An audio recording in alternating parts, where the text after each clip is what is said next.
Barcelone, Almeria, mes petites patates. J'espère que vous avez tous bien dormi, que vous avez bien profité de la victoire. J'espère que vous avez tous fait votre adieu à notre petit Gérard Piqué. Donc aujourd'hui, on va débriefer un peu ce match et on va déjà parler de l'avant-match contre Osasuna qui a lieu mardi, je pense déjà. Donc voilà, tout va vite et on en parle tout de suite.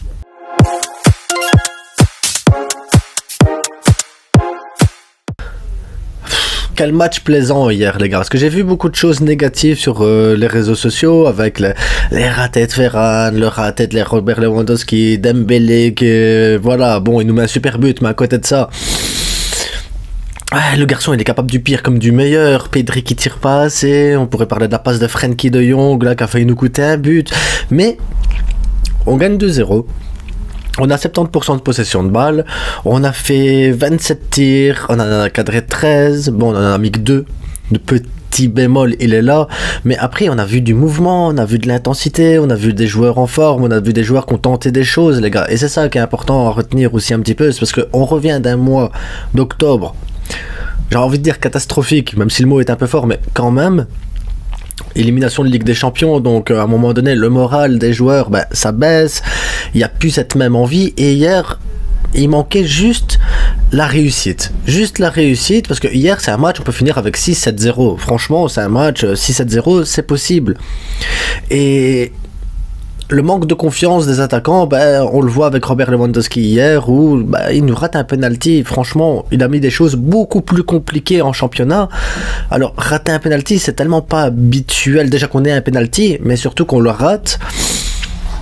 Voilà, c'est rien. J'ai envie qu'on retienne simplement, voilà, c'était le dernier match de Gérard Piqué. Il a fait un bon match. On a eu une défense avec Marcos Alonso que j'étais pas très serein de base avec cette défense, mais au final, comme les attaquants ont mis le pressing haut, comme les milieux de terrain ont mis un pressing haut et qu'on a toujours joué à récupérer la balle tout de suite, ils n'ont pas été mis en danger. La seule fois où on a été mis en danger, c'est sur la passe en retrait de Frenkie de Jong là pour Gérard Piqué. Et voilà, passe pas assez appuyée, mal calibré. Le joueur il est parti, pour marquer son but. Et heureusement, Ter Stegen, il a eu un arrêt à faire et c'était un arrêt décisif. Donc voilà, une bonne chose aussi que Ter Stegen, il soit toujours en forme au Nou Camp. Donc petite victoire 2-0 avec les buts de Frenkie de Jong et de Dembélé, mais on va parler un peu de 3 choses quand même avec l'attaque les gars, parce que donc hier on avait Ferran, Lewandowski et Dembélé. On va parler juste des 3 là, je vais pas m'attarder sur le milieu de terrain, je vais pas m'attarder sur la défense et tout ça, qui pour moi ont tous fait leur boulot, ont tous fait leur taf, mais l'attaque, comment vous expliquer? On va commencer par Ferran Torres. Donc Ferran Torres hier, c'est 3 tirs, 3 cadrés. C'est 3 tentatives de dribble, les 3 réussies. On pourrait se dire, mais ça va, les mouvements ils sont bons, le pressing il est bon, on voit qu'il arrive à se rendre disponible à chaque fois, on voit qu'il arrive à se mettre dans des situations dangereuses pour l'adversaire, donc c'est parfait. Tu te dis, mais c'est parfait, le garçon il sait ce qu'il doit faire, on voit qu'il a le sens du collectif aussi, il fait les bonnes passes, parce qu'il y a 3 passes clés hier, donc 3 passes qui auraient pu amener à un but, surtout la passe pour Dembélé, on reviendra là-dessus après, mais je pense que ce garçon a la poisse. Je pense pas qu'il soit mauvais, je pense pas qu'il est en manque de confiance, je pense qu'il a la poisse. Parce que quand on voit la frappe, là j'en parlais hier, que c'est le joueur qui la sauve sur la ligne, tu te dis mais merde, il avait battu le gardien et voilà c'est tout, il avait battu le gardien. Là, sauvé sur la ligne. Ensuite, il nous fait un tir, voilà ça arrive, le gardien il arrête la balle, le tir pareil. Tu te dis bon... Pauvre garçon, il est sorti frustré hier du match, pas frustré parce que Xavi le sort, frustré de son match à lui. Donc hier on a vu Ferran Torres énervé, mais pas contre Xavi, pas contre le staff, ou pas parce que c'est Fati qui rentre à sa place, non. Parce que le garçon il a donné ce qu'il devait donner, il a tenté ce qu'il devait tenter, il a réussi ce qu'il devait réussir, il manquait le but. Le but les gars, c'est tout ce qui lui manquait, et je pense que sa frustration hier de sortir, c'est de se dire mais je sors sans mettre ce but qui aurait pu délivrer le Barça déjà en première mi-temps. Ça arrive à tout le monde. C'est pas grave de rater des trucs, surtout que là, franchement, pour moi, Ferran Torres, s'il met le but, c'est l'homme du match. Donc ça se joue à ça pour moi que Ferran Torres soit homme du match pour la 2e fois consécutive. Ça a été pour moi un de ses matchs les plus accomplis sans les buts. Donc voilà, moi j'ai une notion à mettre à Ferran Torres en disant que c'est bien. Il va apporter, il faut juste que voilà, peut-être on a le match encore contre Osasuna où je pense que ce sera peut-être Fati qui sera titulaire à ce moment-là vu qu'il a joué 60 minutes et il va rentrer en cours de jeu. Mais après la Coupe du Monde, voilà, si la Coupe du Monde se passe bien pour lui avec l'Espagne, je pense qu'il peut revenir en janvier et apporter vraiment quelque chose de positif à cette équipe. Il faut juste qu'il revienne en janvier en confiance, c'est tout. Parce que Ferran Torres, franchement, on voit que... allez, il y a un QI football derrière. Donc, lui, c'est 4 tentatives de frappe, une seule cadrée et un penalty raté. Un penalty raté. Donc, moi, je vais pas tomber sur Robert Lewandowski parce qu'aujourd'hui, ben voilà, il a raté ce qu'il a raté, ça arrive. Celui qui tente pas ne peut pas rater. Celui qui tente rien, voilà, ne rate rien, c'est facile. Lui, il a tenté, il a essayé de délivrer des choses, il a fait des bonnes choses hier, mais... il lui manquait la finition. Et c'est rare de dire Robert Lewandowski a manqué la finition. Mais vraiment rare. Et se dire qu'il a passé, il a mis aucune passe clé, donc aucune passe qui pouvait conduire à un but, c'est rare aussi. Donc franchement, hier, Robert Lewandowski, je sais pas si c'est sa semaine de repos à la plage avec la famille, si c'est la Ligue des Champions qui l'a mis dans cet état-là, ou simplement Gérard Piqué qui s'en va, que ça l'a perturbé, je ne sais pas. Mais en tout cas, hier, Robert Lewandowski n'était pas dans le match. Et j'aurais même préféré que Xavi fasse sortir Robert Lewandowski à la 60e pour mettre Ferran dans l'axe et faire rentrer Fati. J'aurais même limite préféré qu'il fasse ça parce que hier, il n'était pas dans son match. C'est peut-être... L'autre point noir pour moi, c'est Xavi avec ses changements. Je pense qu'il faut absolument, au lieu de faire des changements que tout le monde s'attend, de mettre l'équipe que tout le monde s'attend et que tout le monde se dit, bah ça va, à la 60e je vais rentrer, toi à la 60e tu vas sortir, et voilà. Parce qu'au final, tout est chronométré, tout est pareil tout le temps, il n'y a plus de surprise, il n'y a plus rien, il n'y a plus cette folie qu'on avait la saison passée où la saison passée Xavi faisait des changements et tout de suite tu voyais quelque chose, il y avait un truc, et ici ben, voilà, il faut pas avoir peur de sortir les joueurs quand ils sont pas en forme. Aujourd'hui pour moi Robert Lewandowski n'était pas en forme hier, ça arrive, c'est pas grave, en soi c'est pas la fin du monde, il y a d'autres joueurs qui sont là pour marquer des buts, Ferran doit marquer des buts, Dembélé doit marquer des buts, Pedri, Frenkie, tous ces joueurs là doivent marquer des buts. Donc hier, Robert pas en forme, ben tant pis, c'est pas grave, tu le sors à la 60e, 70e et tu fais rentrer Fati à ce moment-là et tu changes un peu ton système de jeu, voilà, parce que hier le match était correct, le match était bon, mais un peu en dessous de Robert Lewandowski. Et dans ces cas-là, moi, je suis pas pour qu'on garde un joueur sur le terrain s'il est pas en forme, c'est tout. Ça arrive, je vais pas tomber sur Robert, c'est pas grave, parce que le garçon, il nous a quand même mis une flopée de buts depuis le début de saison, il nous a sauvé plein de matchs. On peut le faire sortir, le faire souffler, lui dire écoute, c'est pas grave, il y a Osasuna dans 2 jours ou 3 jours. Repose-toi, c'est pas grave Robert, tu vas peut-être mettre un triplé au prochain match, et c'est rien. Donc voilà, petite mention pour Robert en disant ben voilà, t'as raté un penalty, t'as pas été dans ton match. Mais comme je le dis, il y a d'autres joueurs qui sont là aussi pour marquer des buts, il n'y a pas que lui. Et maintenant, passons à Ousmane Dembélé. Ousmane Dembélé, moi, c'est le joueur qui m'intrigue le plus au Barça. C'est vraiment le joueur, j'arrive pas à savoir s'il est bon ou s'il est mauvais. J'arrive pas à savoir s'il est intelligent ou s'il est bête. C'est un joueur qui peut te réussir des trucs improbables et un joueur qui peut te rater des trucs improbables aussi. Tu sais pas s'il est gaucher ou droitier, tu sais pas s'il sait jouer de la tête, tu sais rien. Dembélé c'est un mystère total. Mais Dembélé c'est... je ne sais pas, c'est une équation d'Einstein que personne n'a réussi encore à résoudre. Je ne comprends pas Dembélé, comment il peut te mettre un but en te dribblant, en faisant des crochets et te faire une frappe du gauche là qui rentre petit filet et te rater une tête à 2 mètres du goal dans un goal vide. Vous voyez le truc, la tête, il doit la mettre. À la rigueur, sa frappe où il met le but, il peut le rater parce que tu te dis c'est pas grave, c'est une tentative, il a essayé. Mais la tête, il doit le mettre, l'autre, il peut le rater. Ce garçon est un mystère total. Pareil, hier, un corner sur 2 était bien tiré et ses choix des fois sont mauvais et puis des fois ils sont super bons. J'arrive pas à savoir si Dembélé, en fait, il est conscient de son talent.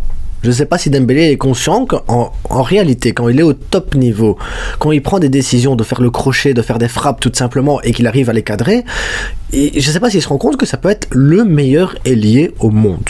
Mais clairement, le meilleur ailier du monde. Et à côté de ça, Quand il te rate des têtes à 2 mètres du goal, quand il te fait 50 crochets, qui te dribble le gardien et qui veut encore redribbler toute l'équipe, tu te demandes si le garçon il est pas un peu con. Dribble, le gardien, ok, frappe. T'es gaucher et droitier. T'es gaucher et droitier. En plus, t'as tellement d'avantages. Tu dribbles, frappe. Non, il dribble, il redribble, il recrochette, il fait... Un mystère. Ce joueur, pour moi, est un mystère total. Je comprends pas ce joueur. Je ne comprends pas ce joueur. Je ne sais pas vous dire si... Parce que t'as envie de l'aligner. T'as envie de le mettre titulaire à tous les matchs en disant mais lui il va percuter, il va t'apporter quelque chose, il va t'apporter du danger. D'ailleurs hier il y a eu 2 passes clés aussi, il aurait pu avoir but sur ces 2 passes clés aussi de Dembélé. Donc tu dis merde quand même, il peut t'apporter quelque chose. Et à côté de ça il peut aussi tout foirer, tout rater, tout mettre je ne sais pas à la poubelle. Donc Dembélé, oui, c'est un grand joueur. Dembélé, oui, il rate beaucoup. Et quand il rate dans un match où on marque pas, c'est frustrant. Hier, c'est bien, on gagne 2-0, voilà, il nous délivre aussi en mettant le but, mais dans certains matchs, style vous jouez contre Valence, où c'était 0-0 et que c'est Robert Lewandowski finalement qui marque le but sur une passe de Rafinha parce que Dembélé est sorti. Tu dis mais sur ce match-là, il devrait apporter plus. Les matchs de Ligue des Champions quand on a joué, de toute façon qu'on joue le Real, qu'on ait joué le Bayern, qu'on ait joué l'Inter 2 fois, le Bayern 2 fois, Dembélé n'a pas apporté spécialement ce qu'il aurait dû apporter. Dans les petits matchs et tout ça, il apporte du dribble, de la percussion et tout ça, et dans les gros matchs, voilà. Donc Dembélé, si je veux le considérer comme un grand joueur, si on veut le considérer comme un joueur qui peut apporter énormément, moi je pense qu'il faut absolument, même s'il il devient un peu moins bon, mais simplement être régulier. Régulier, c'est le mot. Il doit être régulier. Quitte à être un petit peu moins bon, mais juste un peu de régularité. Pas tenter 600 crochets, 600 dribbles, 60 tirs là où tu tues des pigeons. Oublier de faire des passes à des joueurs qui sont peut-être à côté de lui, qui eux sont peut-être en bonne position de marquer. Il faut que Dembélé il se mette en tête que voilà, tu peux faire un crochet, 2 crochets, où tu tires, où tu fais ta passe, t'as pas la possibilité, tu reviens en retrait, tu joues simple. Essaye d'être plus simple, plus dans le moule, quoi, un peu plus dans le moule. Sans oublier qu'il peut avoir cette faculté de percussion, quoi, mais pas systématique, pas essayer de dribbler l'équipe. Enfin bref, pour moi Dembélé doit prendre son cerveau et peut-être le mettre en fonctionnement. Simplement le mettre en fonctionnement. Donc on va s'arrêter là pour le match ici contre Almeria, mais restez dans la vidéo hein, les gars, parce que maintenant on va parler du match contre Osasuna. Tout de suite, direct, paf, pas d'avant-match. Si on va faire une intro là, pam pam, intro. Donc Osasuna les gars, le match a lieu mardi à 21h30.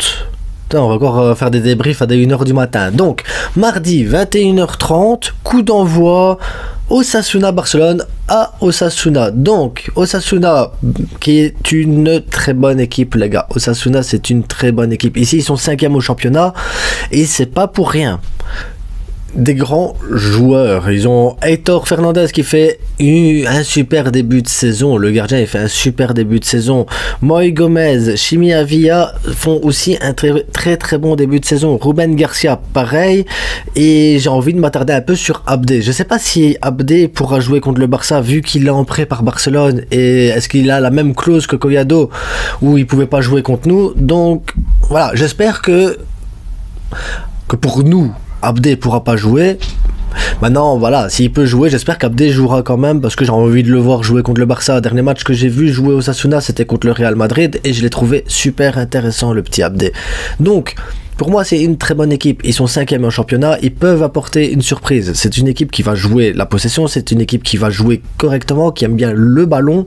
C'est une équipe qui attaque. Franchement, c'est une très belle équipe d'Osasuna. Je pense que mardi soir, on va avoir droit à un beau match. Parce que, à mon avis, Osasuna, ça va pas être... On va mettre le bus. Ils vont tenter d'avoir la balle. Ils vont tenter de jouer au football. Et ils vont tenter de partir, que ce soit en contre, que ce soit en possession. Moi, le dernier match que j'ai vu avec eux contre le Real Madrid, il m'avait vraiment surpris parce que je les ai trouvés très bons et j'ai même trouvé dommage qu'ils n'écrasent pas le Real Madrid. Après voilà, le Real on sait bien, ils sont bons aussi, il faut dire ce qui est, ils sont bons ces gamins, mais voilà, j'ai trouvé Osasuna très intéressant contre le Real Madrid. Et donc ce match-là de mardi, ça va pas être un match facile. Et maintenant, voilà, on a fait tourner, on est parti dans l'émotion avec Gérard Piqué. Il y a eu tout ce qui s'est passé au Nou Camp et tout ça. Donc je disais, c'est le dernier match avant 2023. Si ils arrivent à faire reporter le match contre l'Espagnol Barcelone qui a lieu le 31 décembre à 20h. Pourquoi on joue le 31 décembre à 20h? Des fois je me pose des questions. Le 31 décembre, les gars, je vais pas vous faire un débrief à minuit quand même. Si, jour de l'an, bam, bonne année, on a gagné. J'espère, en tout cas j'espère que ce sera ça. Mais en attendant, donc ici on est sur Osasuna, les gars, on est sur Osasuna. Donc Osasuna, très belle équipe qui joue très bien au football. Ça va pas être un match facile. Donc ici, pour aligner une équipe compétitive, une équipe qui va apporter énormément contre eux, ben je partirais sur une formation 4-3-3. Ah ouais, on change pas une équipe qui gagne, les gars. On va pas changer le truc. Donc, Ter Stegen au goal. À gauche, Baldé. Dans l'axe, Christensen, Garcia. À droite, Jules Koundé. Normalement, ils seront tous remis pour le match là, donc ça devrait aller. Ensuite, au milieu de terrain, Frenkie de Jong, Gavi, Pedri. Et en attaque, vu que Ferran a joué ici 60 minutes, ben, Fati, Robert Lewandowski, parce que Robert Lewandowski, voilà, même s'il a raté son match ici, c'est pas grave, il va mettre un triplé ici, je le sens. Et à droite, Rafinha. Voilà, comme Dembélé a joué ici aussi une grosse partie du match, voilà, on fait tourner un petit peu sans vraiment trop faire tourner. Maintenant, voilà, j'espère juste, parce que ici je fais l'avant-match, on est dimanche matin, j'espère juste que, voilà, Christensen, on l'a vu qu'il a joué ici quelques minutes à la sortie de Gérard Piqué, donc il sera présent à ce match-là. Maintenant, Garcia et Jules Koundé, j'espère qu'ils seront présents. Maintenant, imaginons que Garcia, je pense qu'il sera là, mais imaginons que Jules Koundé n'est pas là, ben à ce moment-là, je partirai sur Baldé à droite, pas de Bellerin. Je veux pas de Bellerin. Non, le garçon à la coupe mulet, c'est bon, qu'il se repose, qu'il se mette bien en jambes pour janvier. Et à gauche, ben, je partirai encore sur Jordi Alba qui a fait un très bon match. Ça fait plusieurs fois qu'il joue très très bien Jordi Alba. Donc, moi, ça me dérange pas de voir Jordi Alba et de voir Baldé. Surtout que Baldé, ben, au dernier match ici contre Almeria, je l'ai trouvé très intéressant à droite. C'est la première fois que je le trouve intéressant à droite. Donc, c'est peut-être qu'il commence à prendre habitude et à prendre voilà, un certain rythme sur ce côté-là. Donc, c'est une bonne chose pour nous. En attendant, je termine la vidéo là-dessus. On se retrouve demain pour le tirage au sort Ligue des Champions et Europa League, les gars. La meilleure des compétitions du monde. On se retrouve aussi mardi pour l'après-match directement hop à chaud. Et ensuite, il y aura 2-3 vidéos spéciales avant le départ de la Coupe du Monde. Donc, les gars, abonnez-vous, likez, partagez, commentez, faites-vous plaisir. Et on se retrouve demain soir. À demain, Viscal Barça.